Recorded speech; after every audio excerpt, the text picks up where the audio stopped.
สบายดีกับสวัสดีพี่ฟังไทยแล้วก็ฟังลาวทุกคนเด้อ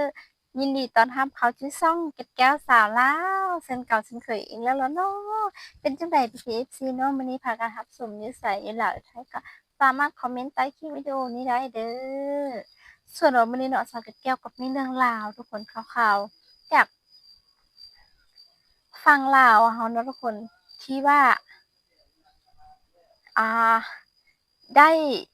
มีการร่วมมือกับบริษัท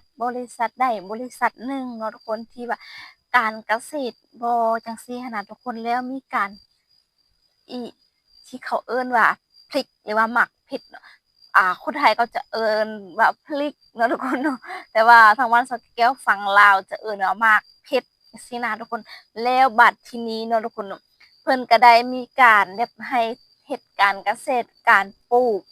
พลิกให้ได้หลายเยอะแล้วส่งออกเนาะทุกคนเนาะซึ่งบริษัทเกี่ยวก็อยากรู้ว่าถ้าว่าสมมุติว่าเราปลูกได้หลาย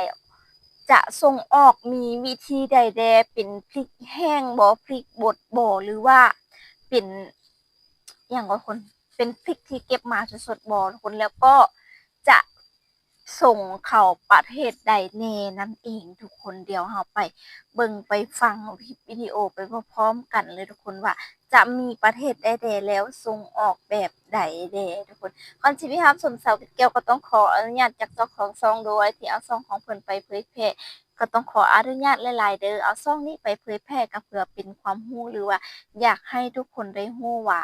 ประเทศลาวเราจะมีการพัฒนาแบบนี้ไปแล้วนะทุกคนเนาะเดี๋ยวไปเบิ่งกันพร้อมๆกันเลยนะทุกคน ก่อนที่รับชมก็ฝากพี่ๆซึ่งเก่าซึ่งเคยกดไลค์กดแชร์กดติดตามให้กับคลิปวิดีโอนี้ด้วยไปกันเลย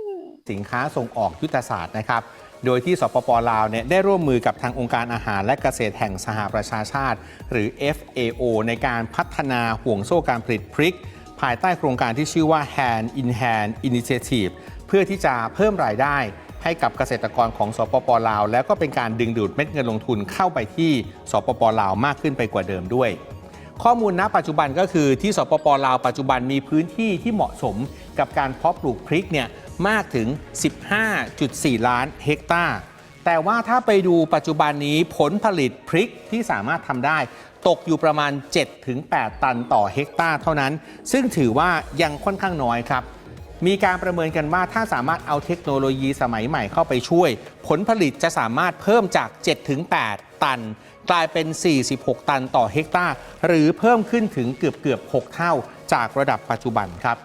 ถามต่อไปว่าแล้วถ้าปลูกได้เยอะขนาดนี้ตลาดที่เล็งไว้จะเป็นที่ไหนบ้างนั่นเลยครับทั้งจีนและเกาหลีใต้อย่างจีนเป็นตลาดใหญ่ที่มีความต้องการนำเข้าพริกอยู่ค่อนข้างจะเยอะมากครับสินค้าจากสปป.ลาวไปที่จีนก็ได้รับการยกเว้นภาษีภายใต้ความตกลงทางการค้าเสรีอาเซียนจีนและก็อาเซบด้วย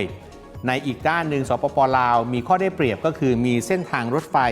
ลาวจีนช่วยให้การลำเลียงสินค้าอย่างพริกเข้าไปที่จีนได้อย่างรวดเร็วและก็สะดวกคล่องตัวมากๆนะครับอีกหนึ่งตลาดที่สำคัญก็คือเกาหลีใต้ครับเพราะว่าเกาหลีใต้เองก็มีความต้องการไม่ว่าจะเป็นพริกแช่แข็งหรือว่าพริกบดก็ดีมีอัตราการความต้องการนำเข้าสูงมากๆครับสปป.ลาวได้รับคำแนะนำว่าให้ส่งออกไปในรูปพริกแช่แข็งหรือว่าพริกบดซึ่งภาษีต่ำกว่าครับและก็จะมีโอกาสการแข่งขันที่ดีกว่าด้วยนะครับแต่โจทย์ใหญ่ของสปป.ลาวอย่าไม่ใช่เฉพาะเรื่องการเพิ่มผลผลิตอย่างเดียวครับแต่จำเป็นจะต้องหันมายกระดับมาตรฐาน GAP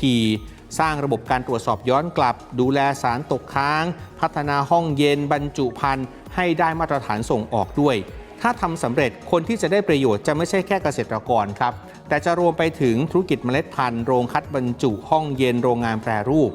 กลับกันครับถ้าเร่งเพิ่มผลผลิตโดยไม่มีมาตรฐานหรือว่าคำสั่งซื้อรองรับพริกที่ทำออกมาแล้วส่งออกไม่ได้มันก็จะกลับมากดราคาภายในประเทศอยู่ดีครับสปป.ลาวเขาก็มีการเตรียมทำเอกสารลาวชิลเพปเปอร์อินเวสท์เมนต์บรีฟเพื่อจะดึงดูดนักลงทุนและก็จับคู่ธุรกิจในเดือนสิงหาคมที่จะถึงนี้เป้าหมายของเขาคือเขาต้องการเปลี่ยนพริกพื้นบ้านให้เป็นสินค้าเกษตรส่งออกที่เติบโตและแข่งขันในตลาดโลกได้อย่างยั่งยืน ก็ทำให้เห็นนะครับว่าการแข่งขันสินค้าเกษตรในอาเซียนกำลังเปลี่ยนจากการขายวัตถุดิบเป็นการผลิตตามความต้องการของแต่ละตลาดควบคู่กันไปกับการแปรรูปและการสร้างมูลค่าเพิ่มด้วยนะครับประเทศในแถบอาเซียนเป็นประเทศเกษตรนะครับเพราะฉะนั้นสินค้าก็จะไม่ได้แตกต่างอะไรกันมากขึ้นอยู่กับว่าความสามารถในการผลิตมูลค่าผลผลิตต่อไร่หรือเทคโนโลยีต่างๆมาตรฐานในการปลูกมาตรฐานในการดูแลใครจะดีกว่ากันก็จะได้ประโยชน์จากส่วนนั้นไป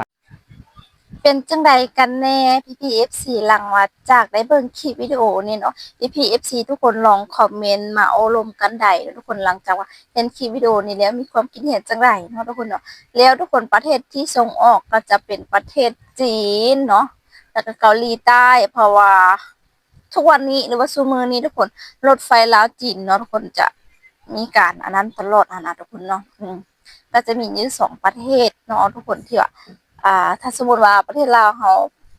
ปลูกมะเขือได้หลายนั่นเองเนาะทุกคนเนาะซึ่งแล้วมะเขือที่จะส่งออกได้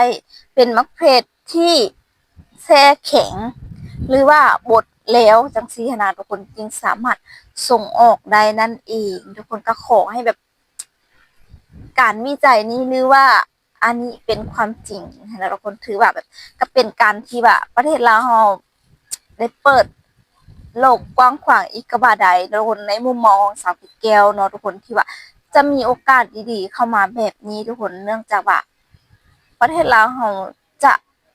เป็นประเทศที่ใหญ่บ่ก็ใหญ่แต่ว่าบ่ค่อยมีอีหยังที่ว่าเป็นสินค้าที่ส่งออกได้หลายที่สุดนั่นเองทุกคนเพราะว่าอย่างเช่นอีหยังเราก็จะเป็นเครื่องนำเข้าหมดส่วนน้อยที่จะเป็นเครื่องนำออกนะทุกคนอย่างเช่นคือส่วนหลายก็จะเป็นสินค้าของประเทศไทยเนาะทุกคนที่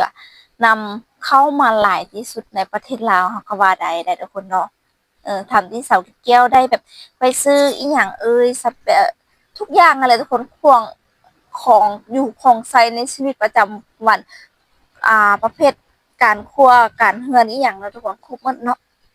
เอาแล้วเนาะทุกคนคลิปวิดีโอนี้สาวแก้วก็จะได้ขอตัวลาไปก่อนแล้วทุกคนขอบใจPPFCทุกคนที่ติดตามนะครับชมเลยล่ะถ้าPPFCคนใดมีคลิปดีๆหรือว่าอยากให้สาวแก้วนำเสนอคลิปแบบใดก็สามารถคอมเมนต์ใต้คลิปวิดีโอนี้ได้เด้อทุกคนเดี๋ยวสาวแก้วจะไปซอกมาหามา